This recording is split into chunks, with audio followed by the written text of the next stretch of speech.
क्या होगा जब कुछ वैज्ञानिक मिलकर एक दूसरे डायमेंशन पर ही एक्सपेरिमेंट्स करने लगते हैं। एक डार्क डायमेंशन जो कि हमारे रियल डायमेंशन के साथ साथ एग्जिस्ट करता है। इसके अलावा टाइम लूप से लेकर मिनी ब्लैक होल तक 4 अलग अलग यूनिक कहानी आपको इसी एक स्पेशल वीडियो में मिलने वाली हैं, जो कि आपका दिमाग घुमा कर रख देंगी। मगर उससे पहले एक बार ये देखिए, ये क्या है। मतलब कि मेरे सिर्फ 10% व्यूअर्स ने ही मुझे सब्सक्राइब कर रखा है।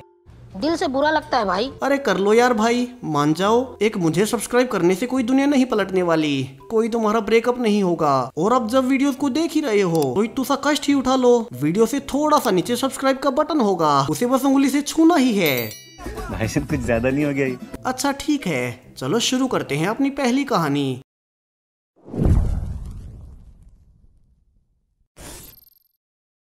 कहानी की शुरुआत एक एमा नाम की डॉक्टर से होती है, जिसके की साथ आज एक अजीब सी घटना घटने वाली थी। दरअसल उसका एक पेशेंट जो कि अभी मरने ही वाला था, अब वो अपने रूम से ही गायब है। जहां अब एमा हॉस्पिटल में हर ओर पूछने लगती है कि वो पेशेंट कहाँ गया। अब शुरू में तो किसी को भी नहीं पता था कि वो गया कहाँ, मगर अब एक स्टाफ नर्स एमा को बताती है कि उनके रिकॉर्ड्स में उस पेशेंट को मृत घोषित किया गया था। लेकिन उससे भी अजीब बात, वो पेशेंट हॉस्पिटल के मुर्दा घर में है ही नहीं। और यहाँ से अब पूरा ही स्टाफ हॉस्पिटल में हर ओर उसे ढूंढने लगता है कि वो पेशेंट गया कहाँ। तो वही एमा अब बाहर खुद को रिलैक्स करने के लिए चली जाती है, मगर यहाँ से उसे एक एम्बुलेंस सबसे छिपकर जाती हुई नजर आती है। और एमा जल्दी से अब उसका पीछा करने लगती है, ये सोचकर कि ये लोग भाग क्यों रहे हैं। और उसका पीछा करते हुए अब एमा एम्बुलेंस के साथ साथ एक सीक्रेट एक्सपेरिमेंट लैब तक आ पहुंची थी, जहाँ अंदर जाने पर एमा को अपना वही पेशेंट जो कि आज हॉस्पिटल से गायब हुआ था अब दिखाई देता है। और अब उसे सीक्रेट लैब में कहीं ले जाया जा रहा था।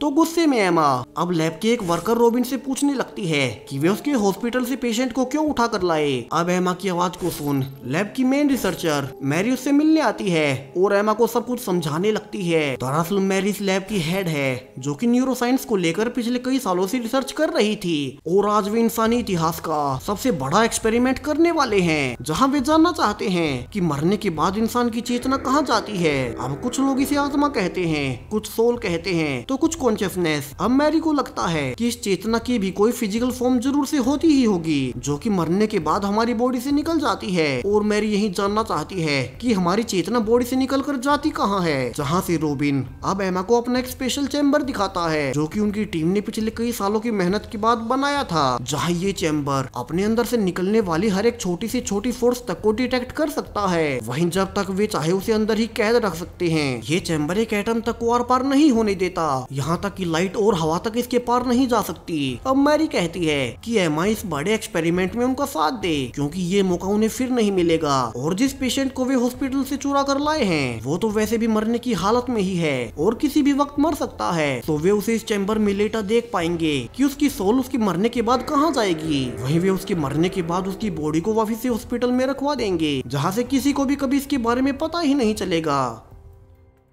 अब डॉक्टर एमा को ये काफी ही गलत लग रहा था, तो वो कहती है कि वे किसी के साथ ऐसा नहीं कर सकते। मगर अब मैरी उसे बताती है कि उनकी पर्सनल डॉक्टर एलिस ने चेक किया है कि ये पेशेंट कैसे भी करके बच नहीं पाएगा। और ये एमा खुद भी जानती ही थी कि इस पेशेंट का बच पाना नामुमकिन है, और इसे तो वैसे भी कुछ घंटों में मरना ही था। तो मैरी कहती है कि क्यों न वे इंसानियत की खातिर इस पेशेंट की मौत को स्टडी कर लें, और इससे आदमी को कुछ फर्क भी नहीं पड़ेगा कि ये हॉस्पिटल में मरे या उनकी लैब में, मगर इससे उनकी बरसों की मेहनत जरूर सफल हो सकती है। अब एमा खुद भी चाहती थी कि वो ये जाने कि मौत के बाद होता क्या है। तो वो जिज्ञासावश अब इस एक्सपेरिमेंट के लिए हाँ कह ही देती है। और अब एलिस पेशेंट को जल्दी से उसी स्पेशल चैम्बर में ले जाती है, जहाँ से अब सारी ही टीम बाहर से उस पेशेंट की बॉडी को ऑब्जर्व करने लगती है कि उसके शरीर में कौन कौन सी क्रियाएं हो रही हैं। और अब जल्द ही पेशेंट की हालत खराब होने लगी थी, जहाँ बाहर से सारी ही मशीनें अब उसके शरीर का सारा ही डेटा नोटिस करने लगती हैं। और पेशेंट कुछ ही सेकेंड्स में मरने वाला था, जहाँ सभी बाहर बेसब्री से इंतजार कर रहे थे कि फाइनली आज वे मरने के बाद की रियलिटी के बारे में जान पाएंगे, जो आज तक कोई भी नहीं जान सका है। और यहाँ से अब कुछ ही सेकेंड्स बाद फाइनली वो पेशेंट मारा ही जाता है, जहाँ बाकी सब नॉर्मली चैम्बर में देख रहे थे। मगर एमा को कुछ ऐसा दिखाई दिया था जिससे कि उसके होश उड़ जाते हैं। चैम्बर के अंदर उसे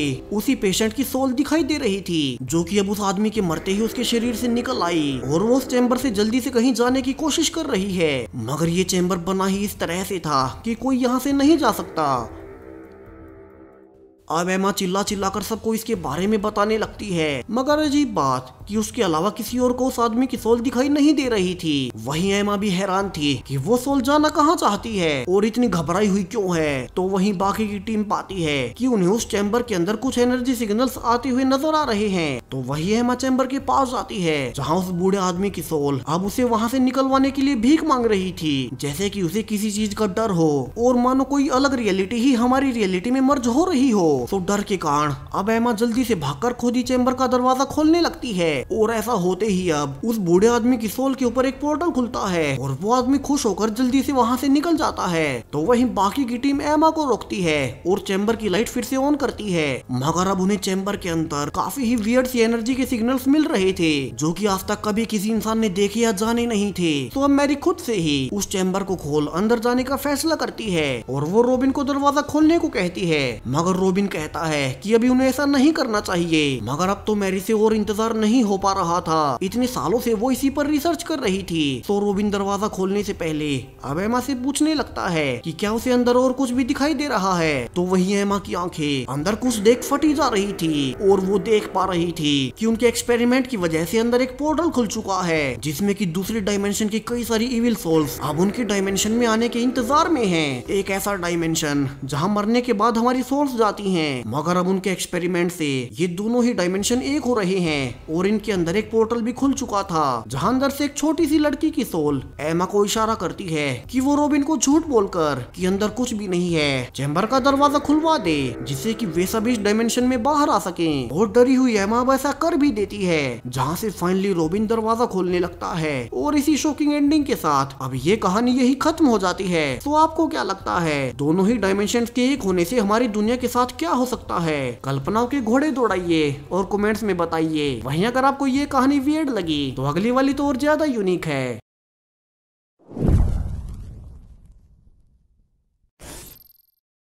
दूसरी कहानी की शुरुआत एक रेस्टोरेंट से होती है जहां एक फायर ऑफिसर मैट पूरे 4 साल बाद अपने छोटे भाई शेन से मिल रहा था, जिससे कि मैट काफी ही खुश था और अब वो अपने भाई से बातें करने लगता है कि वो इतने समय से कैसा था। मगर अब शेन काफी ही वियर्डली बिहेव करने लगता है और मैट जो भी बोलता शेन पहले उसके शब्दों को पूरा कर देता, मानो उसे पहले से पता हो कि मैट क्या बोलने वाला है। वहीं अब शेन कहता है कि मैट को यहाँ से कुछ सीरियसली समझना होगा और यहाँ से शेन अब मैट को फ्यूचर की डिटेल्स बताने लगता है कि अगले मिनट में उनके साथ क्या होगा। वही मैट को भरोसा दिलाने के लिए अब शेन उसे एक लाइव मैच देखने को कहता है जहां शेन पहले ही बता दे रहा था कि अगले मिनट में क्या होने वाला है और वो असल में हो भी रहा था। तो वहीं शेन के हाथ में एक लिस्ट थी जिसमें कि उसने सारे ही इवेंट्स को नोट कर रखा था, जहां से अब शेन की घड़ी में एक अलार्म बजता है और उसके बाद शेन कहता है कि उन्हें अभी ही यहाँ से निकलना होगा। अब मैट उसके साथ चलते हुए हैरान था कि ये सब हो क्या रहा है और शेन उसे सब कुछ बताने लगता है कि वो एक टाइम लूप में है जहां वो इसी सेम दिन को लाखों बार पहले भी जी चुका है, मगर मैट को ये याद नहीं है और अब उन दोनों को जल्द से जल्द यहाँ से पास में मौजूद एक जंगल में जाना होगा जहाँ की दोपहर को एक बड़ी आग लगने वाली है जिसमें कि लाखों लोग मारे जाएंगे। सो उससे पहले जाकर उन्हें उस आग को लगने से पहले ही रोकना होगा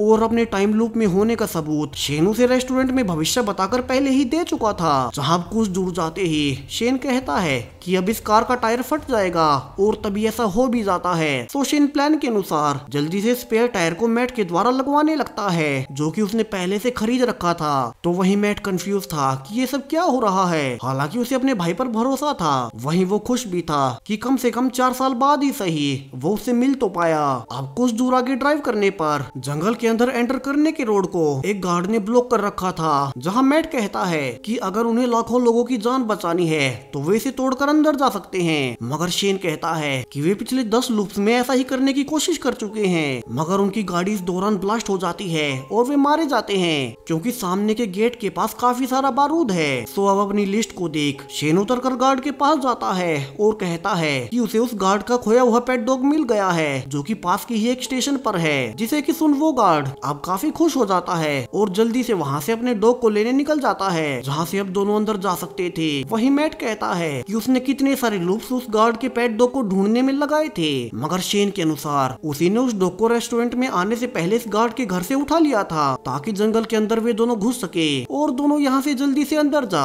अब कुछ बच्चों को भगाने लगते हैं जो कि बेपरवाही से आग को जलाकर बैठे हुए थे। तो मैट जल्दी से उस आग को बुझाता है और अपने भाई शेन को गले से लगा लेता है। वो काफी ही खुश था कि उन दोनों ने मिलकर लाखों लोगों की जान बचा ली। अब चूंकि मैट एक फायर फाइटर था और तभी अचानक से उसके पास उसके फोन पर न्यूज आती है कि शहर में एक जगह काफी बड़ी आग लगनी शुरू हो चुकी है। तो मैट को अभी ही काम पर लौटना होगा। तो वहीं शेन चुपचाप से खड़ा हुआ था और मैट यहाँ से समझ जाता है कि शेन उसे बहुत कुछ छिपा रहा है। और यहाँ से शेन अब मैट को सब कुछ रिवील करना शुरू करता है, जहाँ से अब कहानी का सबसे बड़ा ट्विस्ट आता है। दरअसल जंगल में कभी भी कोई आग लगने वाली ही नहीं थी, बल्कि वो आग शहर के बीच में लगनी थी, जो कि इस बार भी लग ही गई। मगर हर बार उसमें फायर फाइटर मैट लोगों को बचाने जाता और कुछ लोगों को बचाकर वहीं जलकर मारा जाता।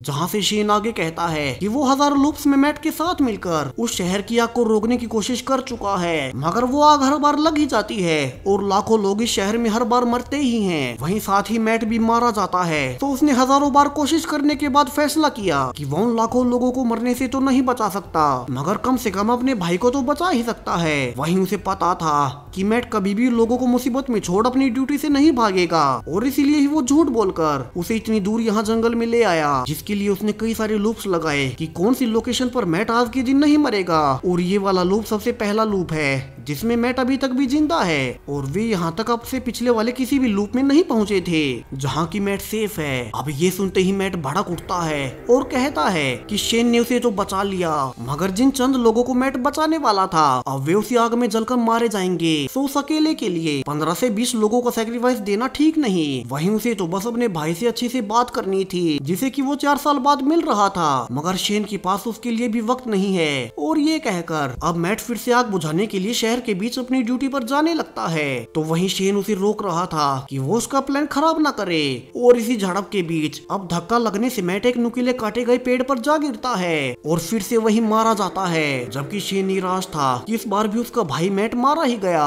और वो इस इवेंट को भी अपने पास नोट कर लेता है ताकि अगले लूप में ऐसा ना होने दे। मगर अब तक तो उसे भी एहसास होने लगा था कि उसे प्रकृति से छेड़छाड़ नहीं करनी चाहिए। और अब जब वो फिर से उसी लूप को उसी रेस्टोरेंट में शुरू करता है तो इस बार मैट को बचाने की कोशिश नहीं करता, बल्कि उससे अच्छे से बात करता है कि उन दोनों ने पिछले 4 सालों में क्या क्या किया। जहाँ शेन को पता था कि कुछ ही देर बाद मैट को आग बुझाने के लिए फोन आएगा, जहाँ मैट कुछ लोगों को बचाकर खुद भी वही मारा जाएगा। मगर अब तक शेन इस रियलिटी को स्वीकार कर चुका था और इसी के साथ ये कहानी भी यही खत्म हो जाती है। तो ये वाली कहानी कैसी लगी? और शेन मेरे अनुसार अगले लूप में मैट का फोन ही छीन सकता है ताकि उसे शहर के बीच लगी आग का पता ही ना लगे, मगर अब शायद से वो ऐसा नहीं करेगा। अब आपको क्या लगता है कमेंट्स में बताएं और हम चलते हैं अपनी अगली कहानी पर।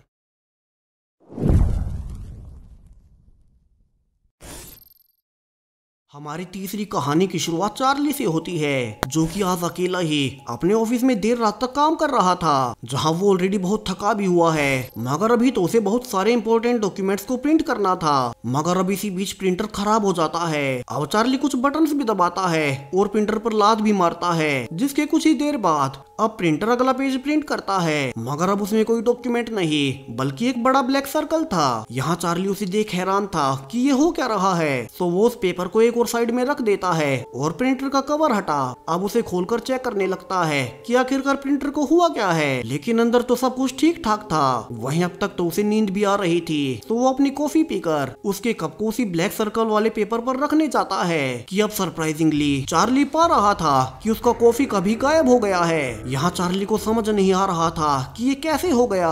और अब वो उस ब्लैक सर्कल में अपना हाथ डालता है और उसका हाथ बिना किसी रोक टोक के अंदर जाने लगता है और उसने ब्लैक होल के अंदर से अपना कॉफी का ग्लास भी निकाल लिया था, जहाँ उसका हाथ और गिलास दोनों ही एकदम ठीक थे। यहाँ चार्ली ग्लास को एक और रख अपने हाथ को उस पेपर के अंदर घुसाता है, जहाँ उसका हाथ तो अंदर जा रहा था मगर वो पेपर की दूसरी ओर निकल नहीं रहा था। यानी कि ये सर्कल किसी प्रकार के पोर्टल के जैसे काम कर रहा है। अब यहाँ से तो चार्ली को एक और आइडिया आता है और अब वो उस पेपर को वेंडिंग मशीन पर रख अपने हाथ को उस ब्लैक होल में डालता है और एक चॉकलेट को उठा लेता है, यानी कि वो इस सर्कल के जरिए कहीं भी आ जा सकता है। मगर यहाँ से तो चार्ली को एक और बड़ा आइडिया आया था और वो समझ जाता है कि वो इस सर्कल की मदद से बहुत अमीर बन सकता है, वो भी बिना कोई काम किए। सो वो अब अपने ऑफिस की मेन लॉकर में जाता है जहाँ कंपनी के करोड़ों डॉलर्स रखे हुए थे। मगर अब तो चार्ली के पास ब्लैक सर्कल था और वो अब इसी लॉकर पर रख अपने हाथ से आसानी से अंदर से पैसे निकालने लगता है, जहाँ उसने पेपर को सिर्फ एक टेप से चिपकाया हुआ था। और चार्ली अब बहुत सारे पैसे सेफ से आसानी से निकाल पा रहा था। हालांकि कुछ ही देर में उसने करोड़ों डॉलर्स निकाल लिए थे जिनसे कि वो आसानी से जिंदगी भर मजे कर सकता था। मगर उसका लालच बढ़ता ही जाता है, जहाँ तो लालच उसके दिल और दिमाग पर हावी हो चुका था और कहीं कोई पैसा पीछे छूट ना जाए, इसीलिए ही चार्ली अब खुद ही उस सर्कल के थ्रू सेफ के अंदर चला गया था। मगर यहाँ से उसने बहुत बड़ी गलती कर दी, जहाँ उसके अंदर जाते ही अब वो पेपर जो कि सिर्फ एक टेप से चिपका हुआ था अब लॉकर से उतरकर नीचे गिर जाता है, यानी कि चार्ली अंदर ही रह गया, जहाँ से वो निकलना तो दूर अब वो अंदर सांस भी नहीं ले पाएगा और वहीं मारा जाएगा। यानी कि अगर वो ज्यादा लालच न करता तो आसानी से काफी सारे पैसे निकाल सकता था। वहीं वो ब्लैक सर्कल वाला पेपर तो उसके पास ही था, तो वो आगे भी उसका इस्तेमाल कर सकता था। अब कहानी से सीख मिलती है कि चिंदी चोरी कभी आपको अमीर नहीं बना सकती और ये कहानी यहीं खत्म हो जाती है, जहाँ से अब हम चलते हैं अपनी आखिरी कहानी की ओर।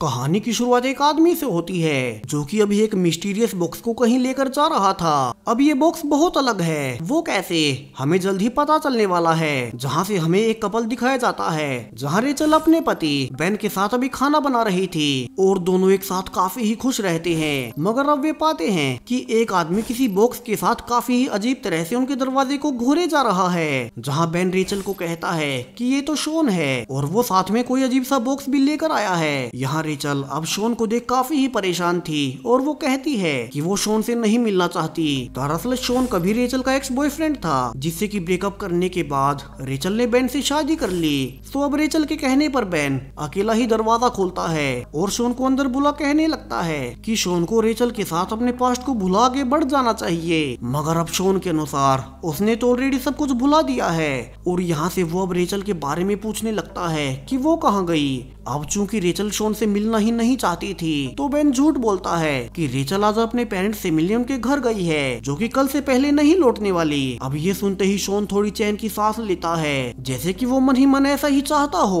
और अब वो बेन को अपना लाया हुआ बॉक्स दे ही देता है और कहता है कि ये उसके लिए गिफ्ट है। यहाँ बेन उसे इसके लिए थैंक्स बोल ही रहा था कि सरप्राइजिंगली शॉन कहता है कि बेन को ये बॉक्स अभी ही खोलना होगा और बेन इसके लिए मान जाता है और बॉक्स के ऊपर लगा हुआ नोट पढ़ने लगता है। मगर शॉन उसे ऐसा करने से भी मना कर देता है और कहता है कि पहले बेन को बॉक्स खोलना होगा और फिर उसे इस नोट को पढ़ना है। तो बेन अब नोट को साइड में रख बॉक्स की पैकिंग खोलने लगता है, जिसके के अंदर एक सिंपल सा कार्ड बॉक्स था। वहीं उसे खोल बेन देखता है कि बॉक्स के अंदर तो कुछ ज्यादा ही अंधेरा है, जिसमें कि उसे कुछ भी दिखाई नहीं दे रहा। वहीं बॉक्स के खोलते ही शॉन अब जल्दी से वहाँ से बिना बताए जाने लगता है कि इसमें है क्या, जहाँ बेन उसे रोककर पूछता भी है कि ये बॉक्स इतना अजीब क्यों है और इसके अंदर क्या है। मगर शॉन भागते हुए कहता है कि इस बॉक्स के बारे में उसे नोट पढ़कर सब कुछ पता चल जाएगा और वो अपने किए पर काफी ही शर्मिंदा है। जिसके बाद शॉन वहाँ से भाग गया था। तो वहीं बेन हैरान था कि ये सब हुआ क्या और शॉन उसे ये अजीब सा बॉक्स क्यों देकर चला गया। तो वो जल्दी से बॉक्स में टॉर्च मारकर देखने लगता है, मगर सरप्राइजिंगली अब इसके अंदर लाइट तक नहीं जा पा रही थी, यानी कि लाइट को टकराने के लिए कोई सरफेस मिल ही नहीं रहा था। वहीं अब तक शॉन के जाने के बाद रेचल भी इस मिस्टीरियस बॉक्स को देखने आ जाती है, जहाँ भी इसके अंदर की गहराई का पता लगाने के लिए बेन इसमें एक पेंसिल डालता है। मगर यहाँ भी पेंसिल की सरफेस से टकराने की कोई आवाज नहीं आई थी। अब बेन और रेचल दोनों ही ये देख हैरान थे, जहाँ उन्हें समझ भी नहीं आ रहा था कि ये अंदर से कितना गहरा है। तो बेन अब ये पता लगाने के लिए बॉक्स के अंदर अपना हाथ डालने लगता है, मगर रेचल उसे रोकते हुए कहती है कि बेन को ऐसा रिस्क नहीं लेना चाहिए और क्या पता इसके अंदर कुछ खतरनाक निकले। अब यहाँ से दोनों को याद आता है कि इसके साथ एक नोट भी था, जिसे कि शुरू में शॉन ने पढ़ने से मना कर दिया था। तो दोनों अब नोट पढ़ने लगते हैं, जहाँ शॉन ने लिखा था कि वो इसे भेजने के लिए बहुत ही सॉरी है, मगर उसे ये बॉक्स किसी को तो देना ही था और अपना पीछा इस बॉक्स से छुड़ाना ही था। दरअसल में ये बॉक्स किसी तरह का एक पोर्टल है, जो कि हमारी दुनिया को हेल डायमेंशन से जोड़ता है, एक ऐसा डायमेंशन जहाँ बहुत से खतरनाक जीव रहते हैं। हालांकि इससे आगे उसे भी इस बॉक्स के बारे में कुछ नहीं पता, मगर उसे एक बात याद रखनी है, चाहे जो कुछ भी हो जाए बेन को इस बॉक्स से नजर नहीं हटानी है, वरना वो खुद को बचा नहीं पाएगा। वहीं ये बॉक्स कोशिश भी करेगा कि बेन इस बॉक्स पर नजर ना रख पाए, मगर बेन को डिस्ट्रैक्ट नहीं होना है और इस बॉक्स पर नजर बनाए रखनी है। अब दोनों ही हैरानी में लेटर पढ़ ही रहे थे कि उनके पैरों में वही पेंसिल लुढ़कते हुए आती है जो कि कुछ देर पहले बेन ने बॉक्स में गिराई थी। और अब जब बेन बॉक्स की ओर देखता है तो पाता है कि कोई बड़ा ही अजीब सा आदमी बॉक्स के बाहर देख रहा है। यहाँ दोनों ही उसे देख घबरा जाते हैं कि ये कौन है, जहाँ बेन डरकर उस आदमी से पूछता भी है कि तुम हो कौन, मगर अब वो आदमी बिना कोई जवाब दिए बस देखे जा रहा था। और यहाँ से तो दोनों ही डर चुके थे कि शॉन ने उन्हें ये क्या दे दिया। तो बेन शॉन को कॉल लगाने के लिए फोन उठाने लगता है, जहाँ बॉक्स वाला आदमी अब उसे ही देखे जा रहा था। तो वहीं अब शॉन भी बेन का फोन नहीं उठाता। तो यहाँ से बेन अब जल्दी से रेचल से कहता है कि उन्हें जल्दी से यहाँ से निकलना होगा और पुलिस को बुलाना होगा, मगर रेचल तो अभी भी वहीं खड़ी थी, जहां वो कहती भी है कि जैसा कि शॉन ने लेटर में लिखा था उन्हें कैसे भी करके इस बॉक्स से नजर नहीं हटानी है। हालांकि अभी उन्हें पता नहीं है कि उनके नजर हटाने से होगा क्या। तो अब यही देखने के लिए कि अगर वे बॉक्स की ओर ना देखे तो क्या होगा, दोनों सिर्फ कुछ सेकेंड्स के लिए ही जानबूझकर बॉक्स से नजर हटाते हैं। और जब वे वापिस से देखते हैं तो पाते हैं कि अब तक उस आदमी ने अपने हाथ भी बॉक्स से बाहर निकाल लिए थे, यानी कि वो आदमी तब तक अंदर से नहीं निकल सकता जब तक कि उनमें से कोई बॉक्स को देखता रहे। और यहाँ से तो दोनों ही समझ चुके थे कि वे किसी बड़ी प्रॉब्लम में फंस चुके हैं। और अब वे डिसाइड करते हैं कि उनमें से कोई एक तो इस बॉक्स को हमेशा देखता ही रहेगा, चाहे कुछ भी हो जाए। और बेन कहता है कि रेचल को इस पर नजर रखनी होगी। और तब तक वो शॉन के घर जा रहा है क्योंकि वो उसका फोन नहीं उठा रहा, और अब वो ही बता पाएगा कि इस बॉक्स का राज क्या है। जहाँ से बेन अब रेचल को सेफ्टी के लिए एक चाकू भी देता है और जल्दी से लौटाने का कहकर चला जाता है, जहां वो शॉन के घर जाते हुए उसे फिर से कॉल करे जा रहा था। और फॉर्चुनेटली इस बार शॉन फोन उठा ही लेता है, जहां बेन उससे गुस्से में पूछने लगता है कि तुमने वो कैसा बॉक्स दे दिया और उसके अंदर वो आदमी कौन है। अब शॉन उसे बताने लगता है कि उसे भी नहीं पता और उसे भी वो बॉक्स किसी और ने दिया था। तो उसने खुद का पीछा छुड़ाने के लिए बेन को वही बॉक्स दे दिया। अब यहाँ से बेन कहता है कि उन्हें जल्दी से उस बॉक्स का कुछ करना होगा क्योंकि रेचल घर पर अकेले ही उस बॉक्स पर नजर रखे हुए है। अब ये सुनते ही शॉन चिल्लाने लगता है और कहता है कि लेकिन जब मैं आया था तो तुमने कहा था कि रेचल घर पर नहीं है। और अब बेन उसे बता ही देता है कि चूंकि रेचल उससे मिलना नहीं चाहती थी तो बेन ने उसे झूठ बोला। अभी सुनते ही शॉन कहता है कि बेन को अभी ही घर वापिस जाना होगा क्योंकि वो बॉक्स बेन के लिए था, ना कि रेचल के लिए। और उस बॉक्स पर नजर बेन को रखनी थी, वहीं अब तक रेचल की जान खतरे में हो सकती है। और ये सुनते ही बेन अब जल्दी से वापस घर की ओर जाने लगता है। तो वहीं शॉन फोन पर कहे जा रहा था कि अब बेन को घर पर नहीं जाना चाहिए और अब इसका कोई फायदा नहीं है। मगर अब बेन जल्दी से फोन काट अपने घर के अंदर आता है, जहाँ की अब पूरे ही घर में अंधेरा छाया हुआ था और किसी ने लाइट का स्विच ही तोड़ डाला था। तो अब बेन टॉर्च से ही उसी टेबल को देखने लगता है जहाँ वो जाते हुए रेचल को उसी बॉक्स पर नजर रखने के लिए छोड़कर गया था, और न ही उसे रेचल कहीं दिखाई दे रही थी। वहीं जहाँ रेचल बैठी हुई थी वहाँ से थोड़ा पानी बहकर उसी चाकू की ओर जा रहा है जिसे कि वो रेचल को देकर गया था। अब यहाँ से बेन पानी का पीछा करते हुए अपने बेसमेंट तक आ पहुँचता है और रेचल को बुलाने लगता है कि वो कहाँ है, जहाँ बेसमेंट के अंधेरे से रेचल की आवाज भी आती है कि वो बिल्कुल ठीक है और बेन को भी यहाँ नीचे आ जाना चाहिए। जहाँ ऊपर से बेन पूछता है कि वो बॉक्स कहाँ गया, मगर अब रेचल का कोई रिप्लाई नहीं आता और अब उसे देखने के लिए बेन नीचे जाता है, लेकिन यहाँ तो रेचल थी ही नहीं। वहीं बेसमेंट की लाइट का स्विच भी किसी ने तोड़ डाला था और वहाँ तो बस बाथरूम की एक छोटी सी लाइट जल रही थी। इसके अलावा बाथरूम का पानी भी अपने आप बही जा रहा था। तो बेन उसे बंद करता है, मगर अब इसी बीच उसे नोटिस हुआ था कि शावर में कोई तो है और वो पर्दा हटा देता है, जहाँ वो देख पाता है कि उसके पीछे वही मिस्टीरियस आदमी है, जो कि अब उस पर नजर पड़ते ही फिर से वहीं रुक जाता है। मगर बेन की दूसरी ओर देखते ही वो फिर से कहीं चला गया था। अब यहाँ से तो बेन घबरा जाता है और उसके हाथ से टॉर्च भी नीचे गिर जाती है और वो तेजी से ऊपर भागने लगता है। मगर अब सीढ़ियों में चार और अजीब से लोग उसे घूरे जा रहे रहे थे वहीं उनके सर से पानी भी टपक रहा था। यानी कि उस आदमी के बाद और भी कई सारे लोग उस बॉक्स से निकल आए हैं जो कि शायद से उसी दूसरे हेल डायमेंशन से है और वे किसी के भी देखने पर हिल नहीं सकते। मगर अब बेन की नजर बाथरूम वाले आदमी से हट गई थी तो वो उसकी ओर देखता है जहाँ उस आदमी का हाथ लाइट के स्विच पर था। यानी कि अगर बेन ने उसे नजर हटाई तो वो स्विच को बंद कर देगा और अंधेरे में बेन किसी को भी देख नहीं पाएगा। मगर चूंकि वे चार और लोग उसके अपोजिट डायरेक्शन में थे तो इसका एक ही मतलब था कि बेन इनमें से किसी एक को ही देख सकता है। जहाँ अब ऊपर से देखने पर वो पाता है कि वे चारों उसकी नजर हटते ही उसके और करीब आ चुके हैं। मगर अब उसका ध्यान उस आदमी से हट गया था और अब लाइट बंद हो जाती है जहाँ बेन की दर्द भरी चीखों के साथ उसकी आवाज धीरे धीरे शांत होने लगती है। और इसी शॉकिंग एंडिंग के साथ अब ये कहानी भी यहीं खत्म हो जाती है। सो चारों ही कहानी आपको कैसी लगी और आपके अनुसार इनमें से बेस्ट कहानी कौन सी थी कमेंट्स में जरूर से बताएं। साथ ही चैनल को सब्सक्राइब करें। ऐसे ही और भी यूनिक कंटेंट के लिए वीडियो पूरा देखने के लिए धन्यवाद। बाय।